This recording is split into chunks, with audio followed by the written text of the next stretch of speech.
Com o final da fase de grupos do Mundial de Clubes e com os confrontos das oitavas já definidos, eu vou trazer para vocês aqui uma análise de cada confronto dessas oitavas de final. Também vou dizer quem eu acho que passa e quem eu acho que fica pelo caminho.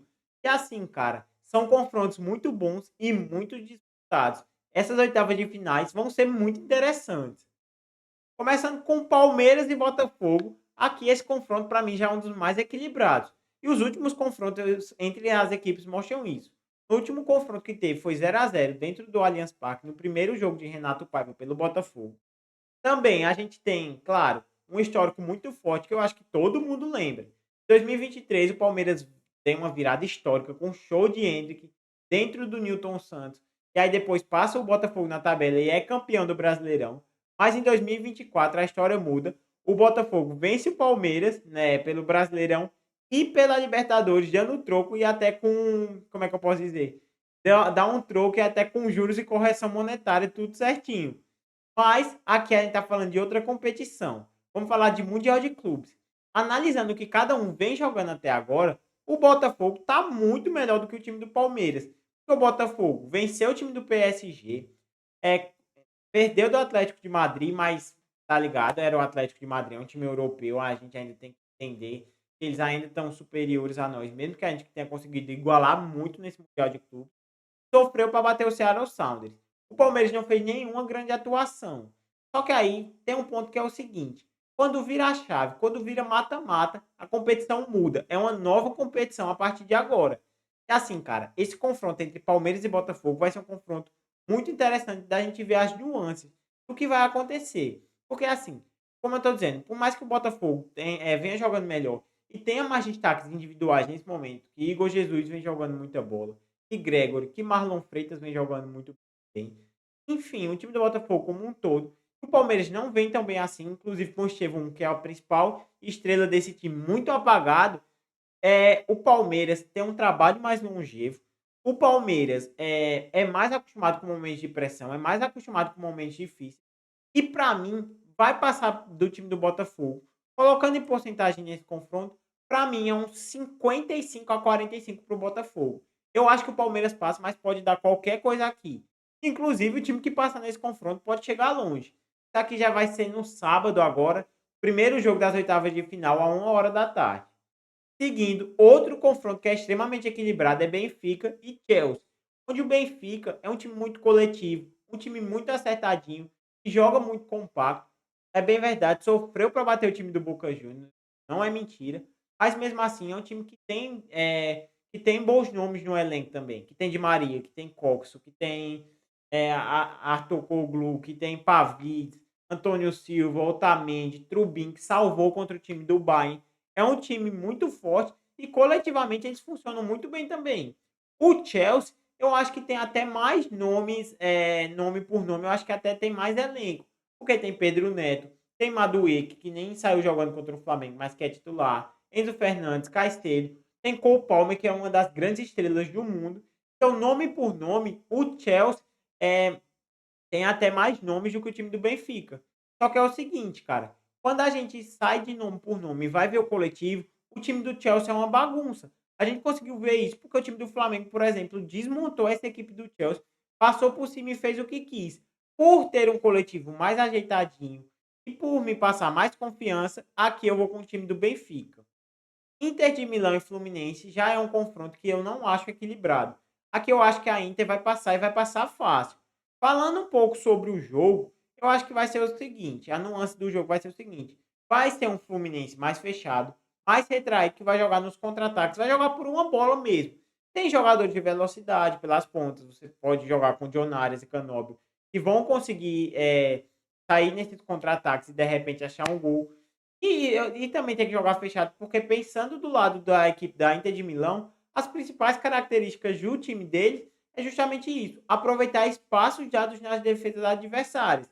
E também tem uma defesa muito sólida e muito forte. Quando tem a bola, pode não ser o seu melhor momento, mas mesmo assim é um time que sabe trabalhar e tem jogadores competentes para isso. No meio-campo tem Mkhitaryan, tem Barella, que é genial. Na frente tem Thuram, que pode, se não estiver funcionando, atacar os espaços nas costas, ele pode voltar para fazer mais um pivô, jogar como um 9, enquanto Lautaro pode circular mais. Cara, aqui eu acho muito difícil o time do Fluminense passar do time da Inter de Milão. Para mim, aqui, colocando em porcentagem, é um 80-20 para o time da Inter de Milão, que é bem favorito, para mim vai passar tranquilo. Um confronto aqui que também é equilibrado, não é tão equilibrado assim, mas é equilibrado. É Manchester City e Al Hilal. O Al Hilal tem um nível de Europa muito bom. Tem jogadores muito bons também. Tem Mitrovic, que é talvez seu principal jogador, centroavante, muito forte, fazedor de gols. Tem Milinkovic Savic, genial no meio de campo, na armação de jogo. Tem bons jogadores lá da Arábia Saudita. Enfim, tem diversos jogadores que podem fazer a diferença nesse jogo. Tem Marcos Leonardo, que está muito bem. Tem um coletivo forte. Acabou de contratar Simone Inzaghi, do time da Inter de Milão. Então é um time que está, pouco a pouco, vem melhorando. Pouco a pouco vai ter chances reais de competir com os times europeus. Que é um time que é bom a gente ficar de olho, porque pode aprontar para cima desse Manchester City. Inclusive, não foi tão bem assim na temporada o time do City. Ao contrário, foi muito mal. Não brigou por título, não disputou por nada. Fez uma temporada péssima, com atuações horrorosas. Mas é o time do City. É o time de Pep Guardiola. É um time que traz novas peças. É um time que recicla as peças que parece começar a dar uma resposta para o seu torcedor, já dando uma cacetada no time da Juventus. Meteu logo um 5-2, talvez até para passar um recado, vamos colocar nesses termos, que é o seguinte, cara, o time do Manchester City, se você pegar em termos individuais, tem Ederson, Rubem Dias, Rodri, Marmoush, Reinders, que acabou de chegar, Bernardo Silva, tem Doku, tem Phil Foden, Savinho, Haaland, enfim, dá pra gente ficar o dia todo aqui só falando das peças individuais do time do Manchester City. Então, assim, cara, tomando individual, com coletivo, com apresentação nesse Super Mundial de Clubes, por mais que o Al Hilal tenha conseguido empatar com o time do Real Madrid, que também é um time europeu, que também é um time muito forte, eu acho que o Manchester City tem um certo favoritismo. Mas eu acho que vai ser um jogo equilibrado, com nenhum dos dois times abdicando de jogar, os dois times jogando pra frente, sendo um jogo muito, muito disputado, talvez um dos melhores até dessa oitava de final. Também colocando em porcentagem, 60-40 para o time do Manchester City. Indo para o outro lado da chave, um jogo que é muito interessante, PSG e Inter Miami. PSG contra Messi. Basicamente, aqui vai ser uma prova para Messi, que ele pode provar que o PSG estava errado em chutar ele do jeito que chutou um dos maiores jogadores da história do esporte. E o PSG pode mostrar que estava certo, que realmente o coletivo é mais importante, que já não dava para ficar mais com o Messi e que o time que montou agora é bem mais forte. Claro, o time do PSG é bem mais forte, mas esse Inter Miami tem também peças muito interessantes. Tem Messi, tem Suárez, que por mais que esteja com os joelhos estourados, ainda corre demais. E corre não, né? Mas ainda joga demais. Era isso que eu estava querendo dizer. Ainda joga demais. Encontra passes, técnico, ainda consegue driblar, fazer gol. Sim, tem Busquets, Jordi Alba, tem o próprio goleiro Star, que não é tão conhecido, mas salvou contra o time do Al-Ahly, que deve ser muito exigido para esse confronto. Tem Redondo no meio-campo. É um bom time, é um time organizadinho. Mas do outro lado, tem o melhor time do mundo, tem um PSG. E aí, se a gente for pegar em nomes individuais, é covardia, porque eu vou citar os 11. Porque tem Donnarumma, Nuno Mendes, Hakimi, Marquinhos, Pancho, Vitinha, Fabian Ruiz, enfim, João Neves. No ataque não tem Dembélé, mas de todo jeito tem Doué, Kvaratskhelia, Barcola. Enfim, tem uma enxurrada de nomes. Aqui vai dar PSG, que é bem favorito. Flamengo e Bayern de Munique. O Flamengo vem muito bem na competição do Mundial de Clubes. Inclusive, deu um desacerto no time do Chelsea na fase de grupo. Tem atuações muito convincentes, vem mostrando um estilo de jogo muito legal, muito propositivo. É um estilo de jogo muito claro, que é o time que gosta de ficar com a bola, que vai te atacar, mas que não vai ter tanta pressa assim com a bola no pé, mas que sabe acelerar no momento certo. Vem muito acertadinho esse time do Flamengo, com grandes atuações individuais. Você pega Gerson, vem jogando muito bem, Arrascaeta vem muito bem, o próprio Jorginho, que já estreou no Mundial de Clubes, vem muito bem. A defesa do Flamengo como um todo também vem atuando em um nível muito alto, tanto que passou em primeiro lugar em um grupo que tinha um europeu. Então, assim, o Flamengo vem jogando muito bem e vai fazer jogo duro contra o time do Bayern de Munique. E assim, cara, uma coisa que eu queria comentar com você. Você passar em primeiro lugar, qual é o meu prêmio? Toma, o Bayern de Munique, uma das equipes mais fortes do mundo. você literalmente vai enfrentar Kimmich, Goretzka, Sané, Gnabry, Olise, Musiala, Thomas Miller, Harry Kane. Tem até uma brincadeira da torcida do Flamengo, né? Que todo goleiro contra o Flamengo vira Neuer e agora literalmente vai ser o Neuer, cara. Assim, por mais que o Flamengo esteja muito bem, por mais que o Flamengo tenha diversos méritos, e por mais que o Bayern tenha perdido para o time do Benfica, e ainda assim, pontuando sobre isso, perdeu porque mais da metade do time foi reserva. Quando botou alguns dos jogadores principais para campo de volta, foi um aperto, um amasso, cansou de perder gol. Por mais que de tudo isso que eu tenho dito para vocês, aqui o Bayern de Munique vai passar. Colocando isso em porcentagem, eu acho que vai ser um jogo equilibrado, tá? Não acho que vai ser um atropelo assim fácil, não. Eu vou colocar que vai ser um de vantagem para o Bayern 65 a 35%. Eu acho que o Flamengo faz jogo duro, mas é muito, muito, muito difícil você passar desse time do Bayern de Munique. No jogo entre Borussia e Monterrey do México, aqui eu acho que vai ser um jogo também extremamente equilibrado. Porque o Borussia mostrou na fase de grupo muitas fragilidades que dá para ser explorada pelo seu adversário. Deixando espaço na defesa, não conseguindo atacar, não conseguindo agredir um time quando esse time pressiona em cima, não sabe direito o que fazer com a bola, cara. Esse time do Borussia se mostrou perdido em diversos momentos, quase perdeu do Fluminense, foi amassado pelo Mamelodi Sundowns, mesmo com a vitória. Então, assim, é um time que dá pra gente analisar e olhar assim, cara, talvez esse, nesse momento, dos clubes que passaram, seja o europeu mais fraco. Do outro lado, a gente tem o Monterrey, mas que não tem um baita de um time, mas tem Sérgio Ramos, que já ajuda demais, cara.